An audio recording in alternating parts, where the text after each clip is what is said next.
8.3 exercise elimination method, और इसके हमने सेकंड क्वेश्चन के 3 पार्ट्स कर लिए थे। आज हमने करना है फोर्थ पार्ट देखो हम कंटिन्यू करते हैं।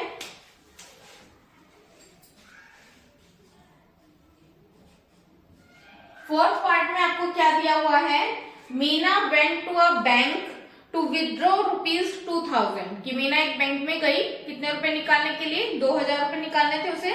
She asked the cashier to give her ₹50 and ₹100 only.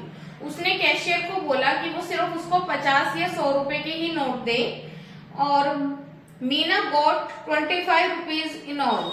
Meena को टोटल कितने नोट्स मिले, 25 नोट्स मिले। Find how many notes ₹50 and 100 she received. हमने बताना है कि उसको 50 और 100 के कितने नोट मिले। 50 के नोट्स अलग बताना है और 100 के नोट्स को अलग। तो हम लेट करके चलेंगे। लेट 50 रुपी नोट,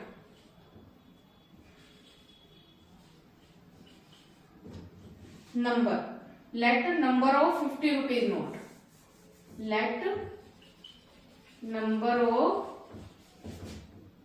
₹50 नोट, उसको एक्सलेट कर लो। और लेट नंबर ऑफ ₹100 नोट, उसको क्या लेट कर लिया हमने, Y। अब पहले तो एक उसने कंडीशन हमें बहुत इजी दे दी कि दोनों को मिलाकर, अब 50 के नोट और 100 के नोट को मिलाकर उसे टोटल कितने नोट्स मिले, 25। तो बस नंबर आपको X, 50 रुपए के नोट का नंबर पता है X, 100 रुपए के नोट का पता है Y, दोनों को मिलाकर कुल कितने नोट मिले, 25। और मनी उसको कितने निकालनी थी, 2000। तो अगर आपको ये बताने की, जैसे मान लो मैंने बता दिया कि 50 रुपए के आपके पास 5 नोट है, तो आपके पास कितनी अमाउंट है, 250। कैसे किया, नंबर को उसकी वैल्यू से मल्टीप्लाई कर दिया। अब हमें पता है 50 रुपए के नोट कितने हैं, X, और उसको अगर 50 से मल्टीप्लाई कर दे तो उसकी वैल्यू मिल जाएगी 50X, और 100 के नोट को Y से मल्टीप्लाई कर दे तो उसकी वैल्यू मिल गई 100Y, अमाउंट मिल गई। टोटल अमाउंट मिलाकर उसने कितनी अमाउंट निकाली थी, 2000। ठीक है, क्लियर हुआ ये क्वेश्चन। अब क्या करते हो, या तो इसको फर्स्ट इक्वेशन को मल्टीप्लाई करो, या फिर इसमें भी इजी मेथड बता देते हैं, देखो 50 कॉमन ले लो या 50 से पूरी इक्वेशन को डिवाइड करो। डिवाइड करेंगे तो यहाँ पे कितना बचेगा, 1x, इसको डिवाइड करेंगे तो 2y, इसको 50 से डिवाइड करेंगे तो कितना आ जाएगा हमारे पास, 40। ये बन गई हमारे पास सेकेंड इक्वेशन। फर्स्ट इक्वेशन, दोनों के कोफिशिएंट क्या है, इक्वल, तो बस फर्स्ट इक्वेशन लिखो, मल्टीप्लाई करने की नीड नहीं है। फर्स्ट इक्वेशन, दोनों के साइन क्या है, सेम, सेम साइन पर क्या करते हैं, सबट्रैक्ट, ऑन सबट्रैक्टिंग। सबट्रैक्ट करने पर क्या होता है, नीचे वाले टर्म्स के साइन चेंज, x से x कट जाएगा, 2y में से y गया, 1y इज इक्वल टू 15। तो मतलब y क्या था, 100 रुपीज के नोट, 100 रुपीज के उसको कितने नोट मिले, 15। अब हमें निकालना है x। अब इसको पुट कर देते हैं फर्स्ट इक्वेशन में। क्या करें, y is equal to 15 put कर देते हैं इन इक्वेशन फर्स्ट।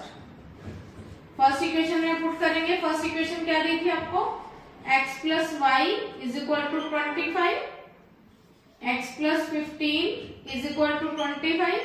तो x की वैल्यू कितनी आ गई, 25 माइनस 15, तो x की वैल्यू कितनी मिल गई, 10।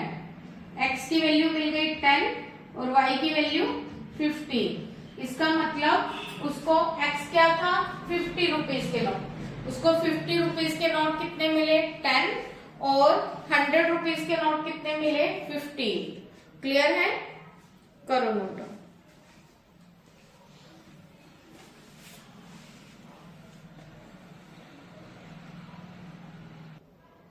इस एक्सरसाइज का सेकंड क्वेश्चन का लास्ट पार्ट, फिफ्थ पार्ट। ऐसा क्वेश्चन भी आपने पिछली एक्सरसाइज में किया था, टैक्सी वाला फेयर वाला, टैक्सी का फेयर था जो।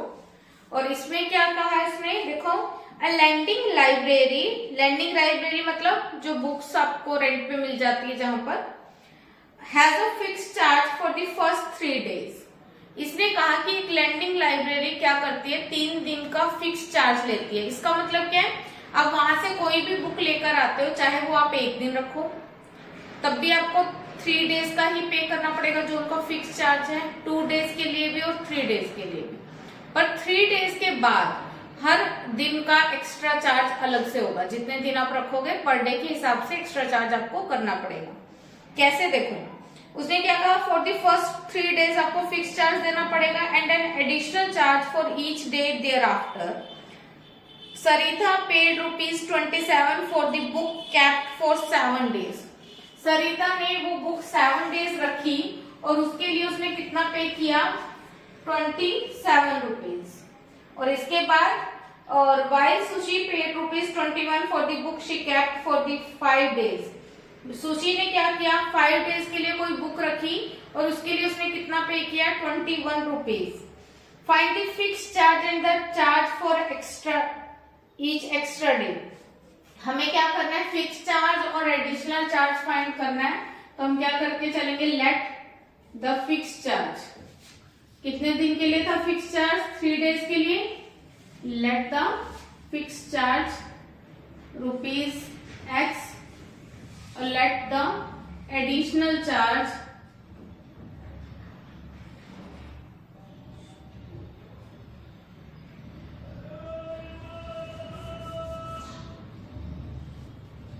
Extra charge ₹Y। Fix charge और लेट कर लिया हमने ₹X और एक्स्ट्रा चार्ज जो पर डे के हिसाब से था उसको हमने क्या ले लिया, ₹Y। अब सरिता जो थी उसने वो बुक कितने डेज रखी थी, 7 days रखी थी और उसने कितना पे किया था, ₹27। 7 days उसने बुक रखी और उसने उसके लिए कितना पे किया, 27। अब 7 days में से 3 days तो फिक्स थे, जो फिक्स चार्ज था वो कितने डेज के लिए था, 3 days के लिए। तो इसके लिए तो उसको कितना देना पड़ा, X। पर जो बाकी 4 days रह गए उसका 1 दिन का ₹Y देना पड़ा, मतलब 4 days का कितना देना पड़ा, 4Y। मतलब टोटल चार्ज कितना हुआ, X + 4Y = 27। इसको हमने फर्स्ट इक्वेशन ले लिया।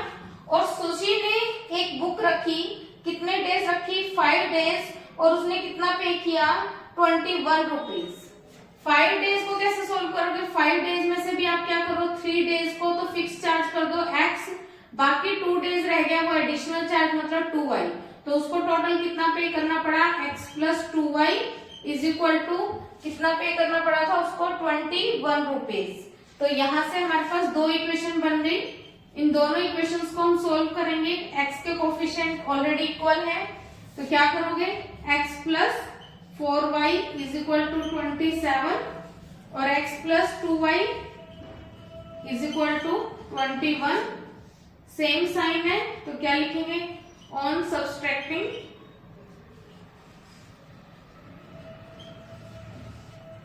क्या होता है, सब्ट्रैक्ट करने पर नीचे वाली टर्म्स के साइन चेंज, X कट जाएगा, 4Y में से 2Y माइनस करेंगे तो 2Y = 6। तो y की वैल्यू कितनी आ जाएगी, 6/2। y की वैल्यू कितनी आ गई, 3। मतलब एक्स्ट्रा चार्ज जो था वो पर डे का ₹3 था। अब हम x की वैल्यू निकालेंगे फिक्स चार्ज की, तो इसको हम किसी भी इक्वेशन में पुट कर देते हैं।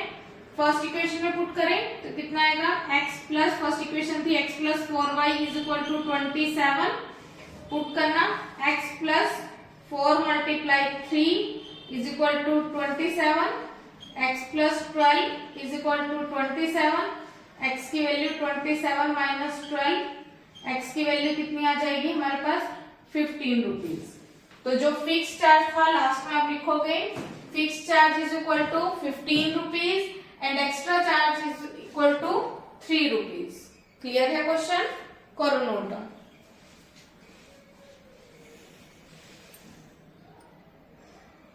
Please like, share and subscribe. Thank you. Bye bye.